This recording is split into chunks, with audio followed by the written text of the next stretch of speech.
इस वीडियो में class 12th physics subject का कंप्लीट सॉल्यूशन देखने को मिलेगा। यदि आपको और भी सब्जेक्ट की वीडियो देखनी है तो मेरे YouTube channel MS education TV के ऊपर जाके देख सकते हैं। यदि आपको PDF डाउनलोड करनी है तो इसी वीडियो के डिस्क्रिप्शन में आपको वेबसाइट का लिंक मिल जाएगा, वहाँ से आप इसको डाउनलोड कर सकते हैं। Exam time 3 hours, maximum marks 70। नीचे यहाँ पे सामान्य निर्देश दिए गए, ऊपर हिंदी में है, नीचे इंग्लिश में। इस पेपर के अंदर टोटल 35 क्वेश्चंस हैं। सभी क्वेश्चन कंपलसरी हैं। इस पेपर को टोटल 5 सेक्शन में डिवाइड किया गया है, ABCDE। सेक्शन A के अंदर 1 से लेकर 18 ऑब्जेक्टिव टाइप क्वेश्चन है 1 मार्क के। सेक्शन B के अंदर 19 to 25 very short answer type question है 2 मार्क्स। सेक्शन C के अंदर 26 से लेकर 30 तक शॉर्ट आंसर टाइप क्वेश्चन है 3 मार्क्स। सेक्शन D के अंदर यहाँ पे 31 और 32 केस स्टडी क्वेश्चन दिए गए हैं 4 मार्क्स। सेक्शन E के अंदर 33 से लेकर 35 तक लॉन्ग आंसर टाइप क्वेश्चन है 5 मार्क्स। यहाँ पे आपको ओवरऑल चॉइस देखने को नहीं मिलेगी, लेकिन इंटरनल चॉइस देखने को मिलेगी सेक्शन BCDE के अंदर। आपको इनमें जो है कोई एक अटैम्प्ट करना है। ओवरऑल चॉइस क्या होती है, जैसे आपको एक क्वेश्चन दिया गया होगा और एक और क्वेश्चन दिया होगा, दोनों में से एक कीजिए, इसको बोलते हैं ओवरऑल चॉइस। लेकिन ये नहीं मिलेगी आपको इंटरनल चॉइस मिलेगी। जैसे एक क्वेश्चन होगा उसी के और में एक क्वेश्चन और होगा, दोनों में से एक कीजिए, इसको बोलते हैं इंटरनल चॉइस। और लास्ट में है कैलकुलेटर, यहाँ पे जो है अलाउड नहीं है। सबसे पहले देखिए section A, first question, in the nuclear reaction. यहाँ पे न्यूक्लियर रिएक्शन दी गई, इसमें जो X है ये किसको रिप्रेजेंट करता है। तो यहाँ पे देखिए 14 + 4 इक्वल हो जाएगा, जो X है इसका मास नंबर मान लिया हमने A, प्लस में आगे जो H है इसका 1। तो इसको सोल्व कर लेंगे। 18 = A + 1, तो यहाँ से A की वैल्यू आएगी 18 - 1 = 17। अब यहाँ पे देखिए हमें जो है यहाँ पे एटॉमिक नंबर निकालना है। तो नीचे यहाँ पे 7 + 2, नीचे जो क्या है 7 + 2, ये इक्वल हो जाएगा किसके, X का जो एटॉमिक नंबर इसको मान लिया हमने Z, प्लस में, और यहाँ पे H क्या है इसका 1। तो सोल्व कर लेंगे। 9 = Z + 1, तो यहाँ से जो Z की वैल्यू कितनी आएगी 9 - 1 यानी कि 8। तो अपने पास एटॉमिक नंबर है 8 और जो यहाँ पे मास नंबर है ये 17, यानी कि अपना आ जाएगा ओ इसमें जो राइट आंसर हो जाएगा अपना C ऑप्शन, यानी कि 17O8। एटॉमिक नंबर है अपने पास 8 और मास नंबर है 17, तो इसका राइट आंसर हो जाएगा C option. Question 2, a bar magnet is contained to 2 equal half parallel to its magnetic axis, the physical quantity that remains unchanged it। किसी छड़ चुंबक को उसके चुंबकीय X के समांतर 2 बराबर भागों में काटा गया है, अपरिवर्तित रहने वाली भौतिक राशि, यानी इसमें से कौन सी जो है राशि जो है चेंज नहीं होगी, सेम रहेगी। तो इसका राइट आंसर है मैग्नीट्यूड ऑफ मैग्नेटिज्म, यानी कि चुंबकत्व का परिमाण, B ऑप्शन राइट है। क्वेश्चन 3, किसी माध्यम में गमन करते समय X किरणें लाल प्रकाश और रेडियो तरंगों के लिए निम्नलिखित में से कौन सी भौतिक राशि समान है। Which of the following physical quantity remain the same for X rays, red lights and radio waves when travels through medium. तो इसमें क्या चीज़ सेम रहेगी, फ्रीक्वेंसी, यानी कि आवृत्ति, C ऑप्शन राइट है। क्वेश्चन 4, किसी श्रेणी LC परिपथ में जो किसी AC स्रोत से संयोजित है, स्रोत की आवृत्ति में वृद्धि होने पर नेट परिघात, नीचे इंग्लिश में, in a series LC circuit connected to a AC source with the increase in frequency of source the net reactance. तो नेट जो रिएक्टेंस है ये क्या हो जाएगी यहाँ पे, फर्स्ट डिक्रीज, पहले तो डिक्रीज होगी to become 0 and then increase. तो इसमें D ऑप्शन राइट होगा। Question 5, in the Young double slit experiment the intensity of a screen is I0 at a point where path difference is lambda, the intensity at the point where the difference π/4। तो इसमें जो है यहाँ पे बताना इसका क्या होगा। ये दोनों ऑप्शन सेम दिए गए हैं, ये मिस्टेक हो गए। देखिए ऊपर यहाँ पे 4 है, नीचे तो यहाँ पे 4 आएगा, ठीक है, इसको 4 कर लीजिए। अब इसका सॉल्यूशन करते हैं। तो यहाँ पे I = I0 cos स्क्वायर π/2। अब यहाँ पे एंगल की वैल्यू अपने पास दे रखी है, यानी कि I0 cos स्क्वायर, एंगल है अपने पास कितना यहाँ पे π/4, लेकिन यहाँ पे नीचे 2 है तो ये π/2 हो जाएगा। देखिए π/4 आएगा, लेकिन यहाँ पे नीचे पहले से 2 है तो ये π/4 हो जाएगा।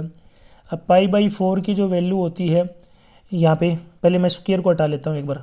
तो पहले π/2 की जो वैल्यू है ये मैं लिख लेता हूँ, π/2 की वैल्यू है 1/√2 और इसका क्या हो जाएगा स्क्वायर, तो ये हो जाएगा आई नोट डिवाइड बाई 2, यानी कि आई की वैल्यू इक्वल हो जाएगी आई नोट बाई 2।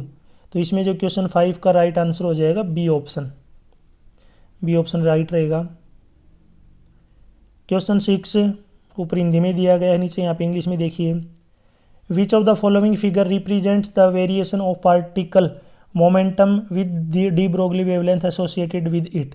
तो इसमें जो राइट आंसर रहेगा 6th का, तो इसमें रहेगा बी, यानी कि जो सेकंड वाला है ये ग्राफ क्या रहेगा इसका राइट। क्वेश्चन 7, एक plane wave is incident on a concave mirror of radius of curvature R, the reflected wave is a spherical wave of radius.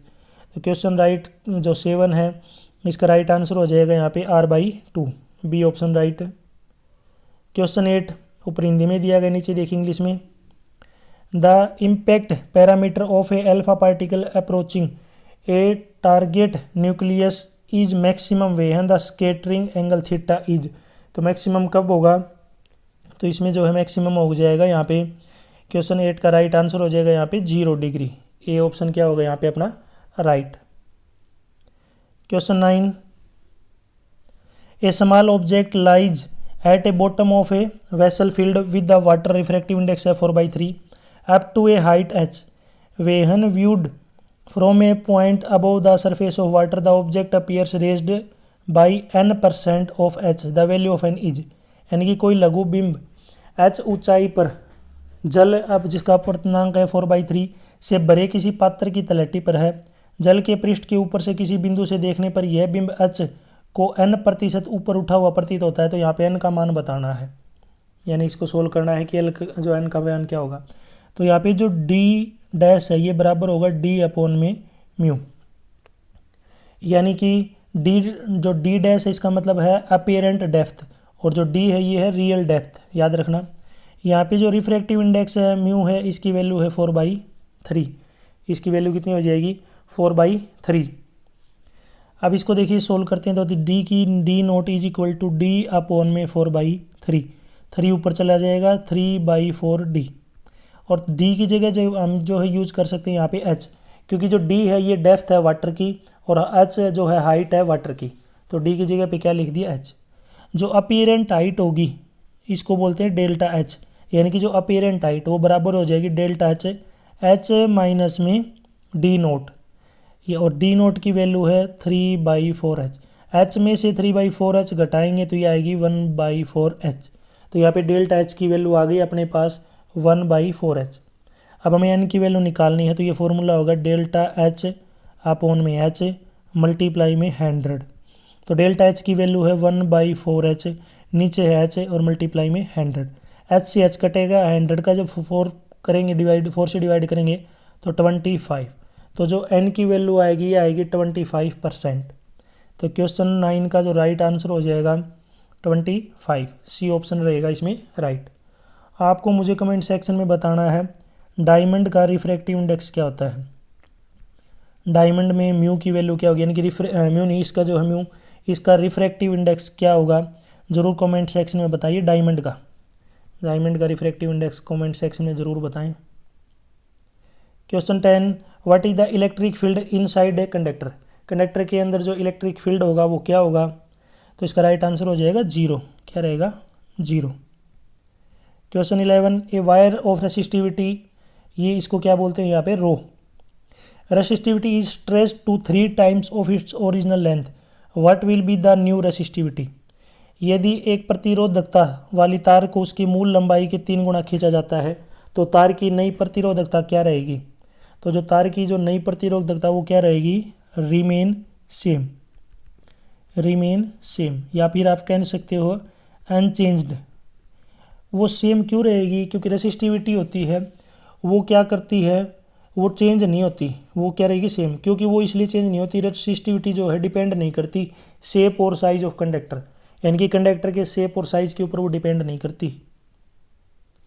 Next है क्वेश्चन 12, आउट ऑफ यहाँ पे 7x3 और यहाँ पे 4 gamma 3 which is more stable, इनमें से कौन सा स्टेबल है ये आपको बताना है।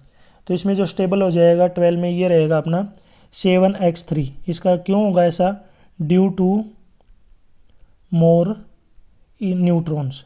ये जो है ज़्यादा स्टेबल क्यों है? क्योंकि इसके अंदर जो है न्यूट्रॉन्स की संख्या क्या है? ज़्यादा।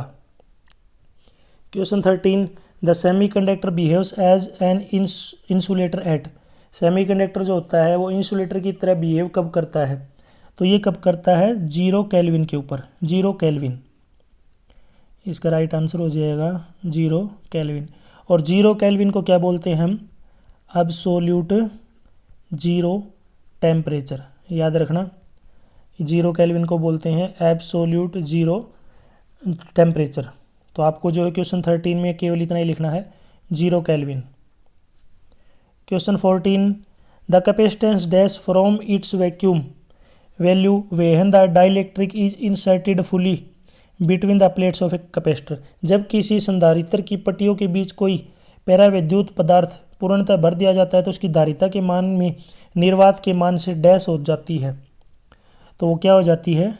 इंक्रीज। यानी कि कैपेसिटेंस क्या हो जाएगी? Increase. Increases, the capacitance increases. Next है, यहाँ पे आपको मुझे बताना है, आपके लिए मैं एक क्वेश्चन भी छोड़ रहा हूँ, किस वैल्यू के ऊपर जो डिग्री सेल्सियस है और डिग्री केल्विन है वो बराबर होते हैं। यानी कि किस वैल्यू के ऊपर डिग्री सेल्सियस और डिग्री केल्विन बराबर होते हैं? कमेंट में ज़रूर इसका आंसर दें। Question 15, dash illustrate the particle nature of light.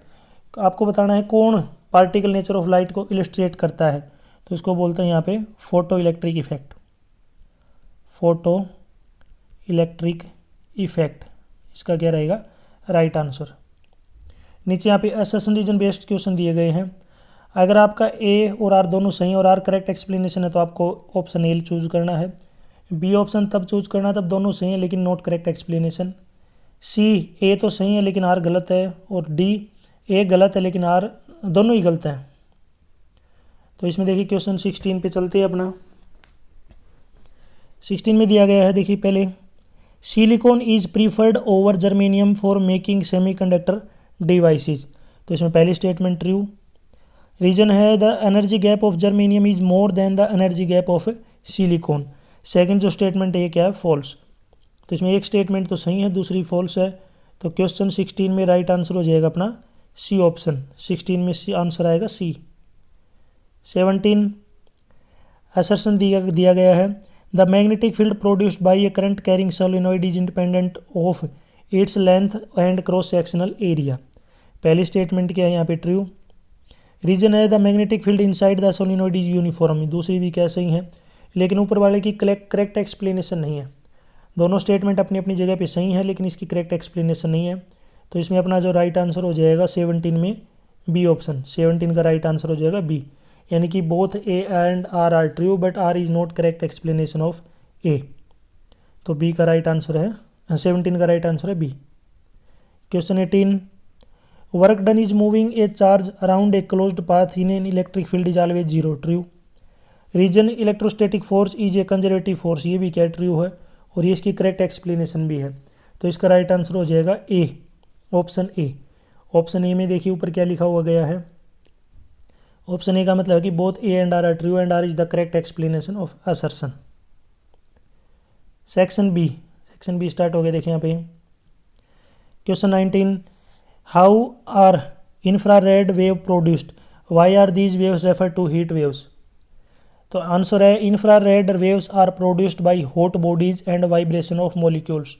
They are referred as heat waves because they are readily absorbed by water molecule and increase their thermal energy and heat them। तो इसमें यहाँ पे जो इसका right answer रहेगा B part इसी के और में है, सॉरी दोनों में से आपको एक करना है। How are X rays produced, give any two usages of these. When fast moving electron strike a heavy target like tungsten, X rays are produced. और इनका यूज क्या है? To study crystal structure and used as diagnostic tool in medical. आपको मुझे comment section में बताना जो हमारे घरों में रिमोट जो कंट्रोल होता है, जो रिमोट होता है उसमें कौन सी वेव्स होती हैं, यानी कि वेव्स का नाम बताना है। कमेंट सेक्शन में इसका आंसर ज़रूर दें, कौन सी वेव्स निकलती हैं, रिमोट कंट्रोल कैसे काम करता है। नेक्स्ट है question 20, the power of thin lens is +5d when it is immersed in a liquid is behave like a concave lens of focal length 100 cm. Calculate the refractive index of the liquid, give refractive index of glass is 1.5. तो यहाँ पे आपको solve करना। तो सबसे पहले देखिए जो P है ये क्या है, P की जो वैल्यू है पावर +5d, म्यू G की जो वैल्यू है रिफ्रैक्टिव इंडेक्स 1.5, FE की वैल्यू है -100 सेंटीमीटर। आपको म्यू L की वैल्यू निकालनी है, क्या होगा। तो यहाँ पे दो इक्वेशन बनेगी, दोनों को आपको सोल्व करना होगा। तो देखिए पहली इक्वेशन है 1/FA is equal to A mu G -1 into 1 में R1 -1 में R2। तो यहाँ पे इसकी वैल्यू है FA की 1/20, फोकल लेंथ कितनी आ जाएगी 1/20। इसकी जो वैल्यू है 1.5 -1 इंटू 1/R1 -1/R2, ये पहली इक्वेशन आएगी। इसी प्रकार दूसरी निकालेंगे तो 20 की जगह -100 आ जाएगा यहाँ पे जो दूसरी है। चलो मैं एक बार दूसरी इक्वेशन और लिख लेता हूँ। इसमें सेकंड आएगी 1/FL is equal to mu G upon में mu L -1 into 1/R1 -1/R2। यहाँ पे वैल्यू रखेंगे तो 1 में -100, इसकी वैल्यू है 1.5, नीचे यहाँ पे हमें म्यू L की वैल्यू निकालनी है -1 इंटू 1/R1 -1/R2, ये सेकंड इक्वेशन। अब आप दोनों को सोल्व कर लीजिए। जब दोनों को डिवाइड करेंगे यहाँ पे तो इसमें जो 1/R1 ऊपर वाले में जो एक और इक्वेशन थी उसमें से कट जाएगा, फिर इसको सोल्व करेंगे। जब आप इसको सोल्व करेंगे तो यहाँ पे म्यू L की वैल्यू आएगी 5/3 यानी कि 1.67, इसका राइट आंसर होगा। क्वेश्चन 21 ऊपर इंग्लिश में, ऊपर हिंदी में दिया गया है, नीचे इंग्लिश में देखिए। What is meant by ionization energy, यानी कि आयोनाइजेशन एनर्जी क्या है। Write the value of hydrogen atom. तो इसका आंसर है ionization energy is the minimum energy required to remove an electron from an isolated atom of an element. Ionization energy of hydrogen atom is 13.6 electron volt. इसी की ओर में एक और question है, define the term mass defect, how it is related to stability of a nucleus. Mass defect is difference between the actual mass of nucleus and the sum of the masses of nucleons. Greater the mass defect, greater will be the binding energy and more stable will be the nucleus. Question 22. Draw energy band diagram for an n-type and p-type semiconductor at T greater than 0 Kelvin. तो देखिए अगर n type की बात करें, सबसे पहले देखिए n type की बात करते हैं। इसमें देखिए यहाँ पे जो ऊपर होगा CB, इसमें जो इलेक्ट्रॉन है इस प्रकार जो है क्या करेंगे, डोनर एनर्जी लेवल से ऊपर की तरफ जाएंगे। नीचे जो क्या होगा VB। दूसरा है P टाइप सेमीकंडक्टर जो होगा, उसमें देखिए यहाँ पे ऊपर क्या होगा CB, इसमें नीचे से जो है यहाँ पे जो इलेक्ट्रॉन है ये ऊपर की तरफ जो है यहाँ पे जाएंगे। एक्सेप्टर एनर्जी लेवल, इसमें तो क्या था डोनर एनर्जी लेवल, इसमें क्या है एक्सेप्टर एनर्जी लेवल। इसमें जो होगा अपना जहाँ से ये जो इलेक्ट्रॉन स्टार्ट हो रहे हैं इसकी जो वैल्यू है 0.045 इलेक्ट्रॉन वोल्ट। और जो नीचे यहाँ पे अगर आप देखेंगे तो इसमें जो यहाँ से लेकर यहाँ तक ये है 0.04 इलेक्ट्रॉन वोल्ट, और ये जो नीचे वाला क्या है VB। ये दोनों जो है डायग्राम रहेंगे। Question 23, define the term magnetic susceptibility two magnetic material A and B can be relative permeability 0.96 and 500।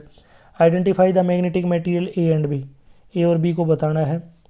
तो magnetic susceptibility is a property which determines how easily a specimen can be magnetized when placed in magnetic field.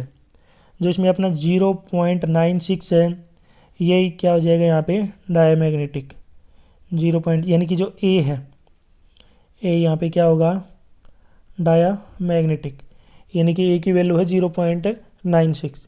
Second है 500 यानी कि B, तो इसमें जो B है ये अपना फेरोमैग्नेटिक।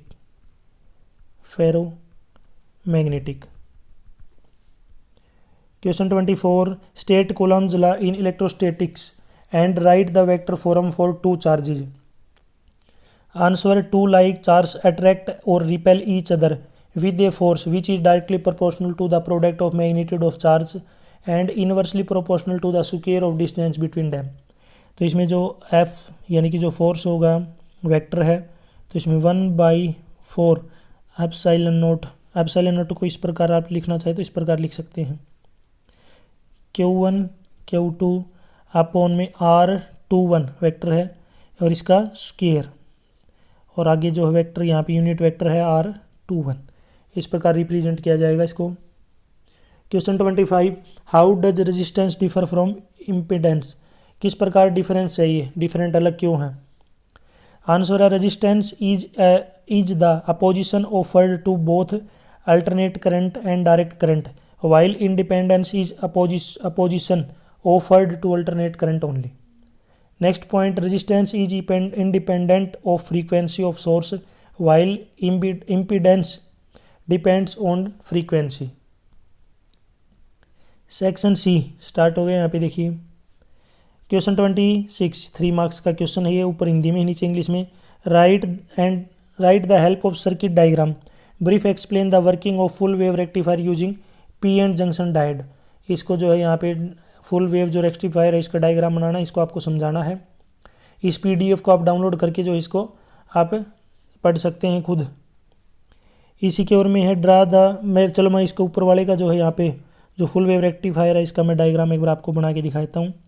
इस प्रकार जो आपको डायग्राम बनेगा अच्छे से। अगर आपको खुद इसको देखना है समझना है तो इसको जो है यहाँ पे आपको डाउनलोड करके इस पीडीएफ को तो इसको आप देख सकते हैं, पढ़ सकते हैं। आप खुद इसको थोड़ा रीड करेंगे तो आपको अच्छे से समझ में आ जाएगा यहाँ पे। तो इस टाइप का ही बनेगा। एग्जैक्ट के लिए आप जो है डाउनलोड कर लीजिए इस पीडीएफ को। Draw V characteristic of a PN junction diode, explain how this characteristic make a diode suitable for rectification. तो यहाँ पे इसका जो है पहले ग्राफ बना लेते हैं। ये जो ग्राफ है इस टाइप का बनेगा, यहाँ पे इस टाइप का जो है ग्राफ बनेगा। इधर होगा फॉरवर्ड वोल्टेज, इधर रिवर्स वोल्टेज, ऊपर की तरफ फॉरवर्ड करंट, नीचे की तरफ reverse current. Question 27, define the term distance of closest approach, how will it is affect for an alpha particle if kinetic energy of particle is double. तो kinetic energy अगर double होगी तो यहाँ पे देखिए R naught is equal to Z E 2E divide by 4 pi epsilon naught 1/2 mv square. नीचे जो kinetic energy है यानी कि आर नोट जो है वो इनवर्सली प्रोपोर्शनल है किसके, काइनेटिक एनर्जी के। तो काइनेटिक एनर्जी अगर डबल करेंगे, काइनेटिक एनर्जी क्या होगी डबल, तो जो आर नोट होगा वो क्या हो जाएगा यहाँ पे हाफ, आधा हो जाएगा। क्वेश्चन 28 ऊपर ही जो हिंदी में दिया गया नीचे इंग्लिश में है। Photo electrons are emitted from a metal surface when illuminated with UV light of wavelength 330 nanometer. The minimum amount of energy required to emit the electrons from the surface। यहाँ पे इसकी जो है क्या दे रखी है, एनर्जी दे रखी है जूल में। आपको एनर्जी ऑफ इंसिडेंट रेडिएशन निकालनी है और काइनेटिक एनर्जी निकालनी है फोटो इलेक्ट्रॉन्स की। तो इसमें देखिए यहाँ पे आपको फॉर्मूला यूज़ करना होगा E is equal to HV यानी कि H C अपॉन लेमडा। तो यहाँ पे वैल्यू रख लेते हैं 6.63 इंटू 10⁻⁻34 H की वैल्यू -34 मल्टीप्लाई में speed of light 3 into 10⁻8 divide में 330 इंटू 10⁻19।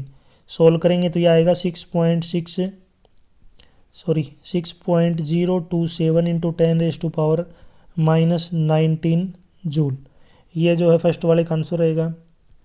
इसी में सेकंड पार्ट है काइनेटिक एनर्जी निकालनी है। तो kinetic energy is equal to E, यहाँ पे जो है फॉर्मूला यूज़ करेंगे H, यहाँ पे जो है यूज़ करेंगे HV माइनस फाई नोट।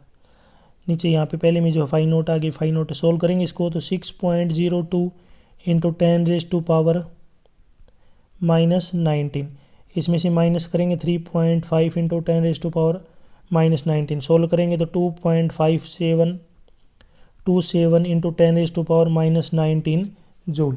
ये सेकंड वाले की जो है आंसर रहेगा। Question 29 obtain expression for torque experienced bye an electric dipole moment P। जो यहाँ पे आपको दिख रहा है इसको बोलते हैं टाउ। इलेक्ट्रिक फील्ड यहाँ पे दे रखा है E। तो इसमें जो है इसका क्या करना है आपको, अगर चार्ज जो है प्लस का है, अगर चार्ज पॉजिटिव है तो जो फोर्स होगा ये क्या हो जाएगा QE, और ऊपर इसका क्या हो जाएगा यहाँ पे वेक्टर। अगर चार्ज पॉजिटिव है, अगर चार्ज नेगेटिव है तो फोर्स की जो वैल्यू है यह होगी -QE वेक्टर। टोटल जो फोर्स है, टोटल फोर्स ये हो जाएगा 0। तो यहाँ पे जो टो की वैल्यू आएगी ये होगी QE मल्टीप्लाई में BC QE।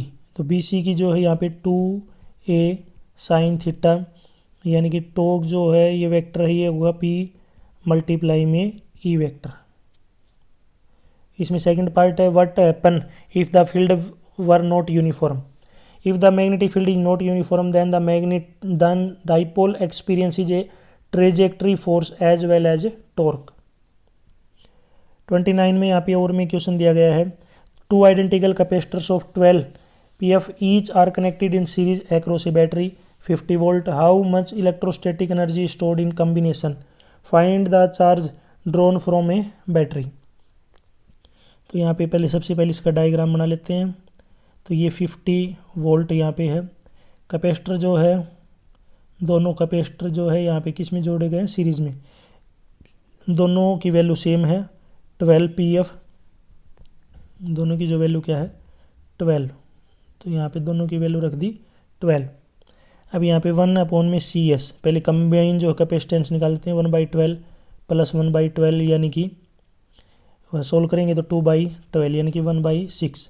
तो उल्टा कर लेंगे, CS की वैल्यू आ गई 6 PF, यानी कि 6 × 10⁻12F। तो U की जो वैल्यू ये होगी 1/2 CV²। सोल्व कर लेंगे इसको, तो मैं दोबारा से लिख लेता हूँ इसको, U = 1/CV²।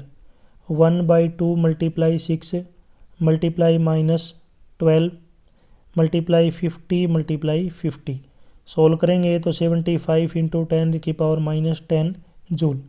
चार्ज निकालना है, Q = CV, यानी 6 × 50, 300 मल्टीप्लाई में 10⁻³ coulomb.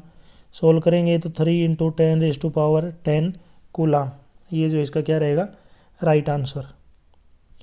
Question 30, state the 2 Kirchhoff laws, explain briefly how these rules are justified. तो पहला है जंक्शन रूल, फर्स्ट जो है ये आपका जंक्शन रूल। सेकंड है लूप रूल। सबसे पहले बात करते हैं junction rule. At any junction the sum of currents entering the junction is equal to the sum of currents leaving the junction. जितना करंट अंदर आएगा उसका सम और जितना करंट बाहर जाएगा उनका सम, वो क्या रहेंगे, बराबर। सेकंड है loop rule. The algebraic sum of all potential differences across the element of circuit, that is EMF of current sources and resistance in a closed circuit is 0। Justification देखिए, the first law is an accordance with the law of conservation of charge. पहला तो जो है law of conservation of charge का है।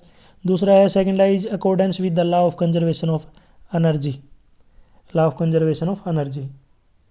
Next देखिए यहाँ पे section D, case study question दिया गया, ऊपर हिंदी में है नीचे इंग्लिश में है। पहले इसको आपको पढ़ना है। The resistance obeys Ohm's law while a diode does not. The assertion that V = IR is a statement of Ohm's law is not true।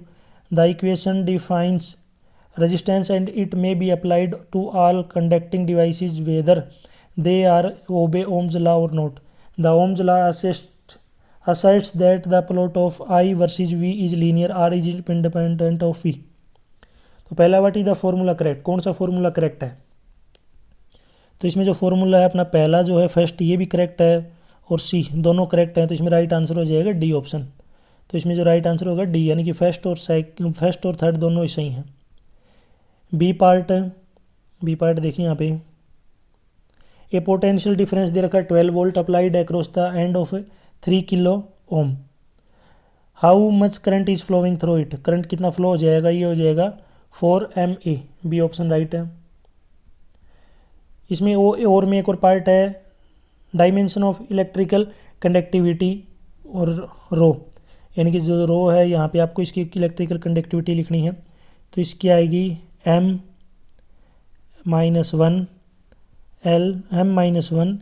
L-1 T3 और A2, ये हो जाएगी यहाँ पे कंडक्टिविटी की डायमेंशनल फार्मूला। आपको मुझे कमेंट सेक्शन में बताना है रेसिस्टिविटी की जो है डायमेंशनल फार्मूला क्या होगा।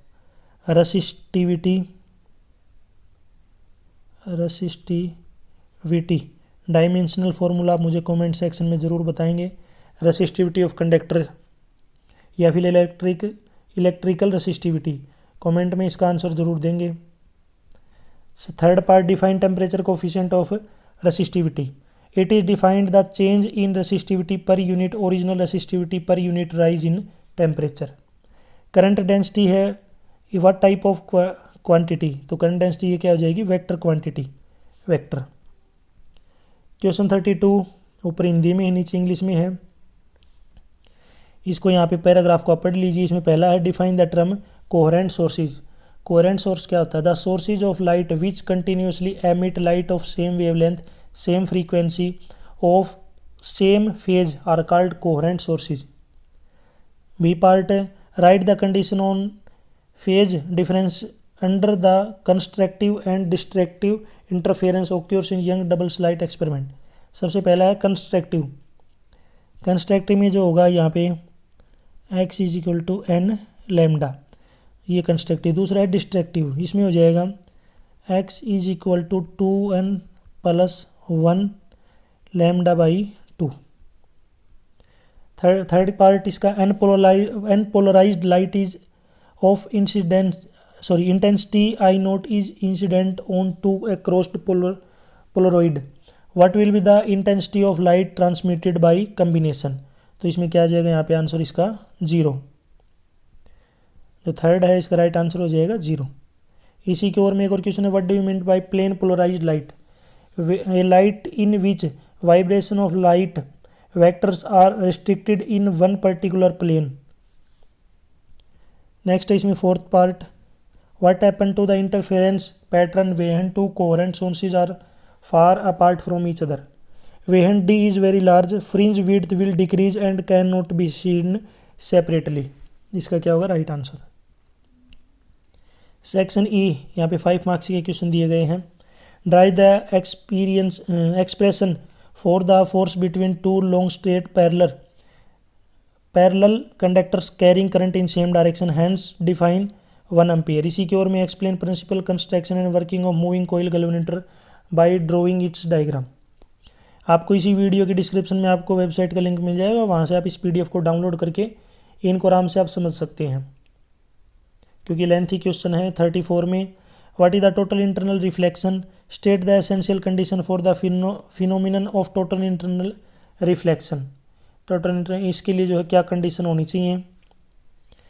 सेकंड है यहाँ पे explain briefly with the help of necessary diagram how the phenomenon of total internal reflection is used in optical fibre. State, इसी की ओर में state Huygens principle using Huygens construction, explain refraction of plane wave by plane surface. Question 35 इसमें first है draw the phasor diagram when a pure capacitor is connected to alternating source and show that there is a phase difference 90 degree between the voltage and current.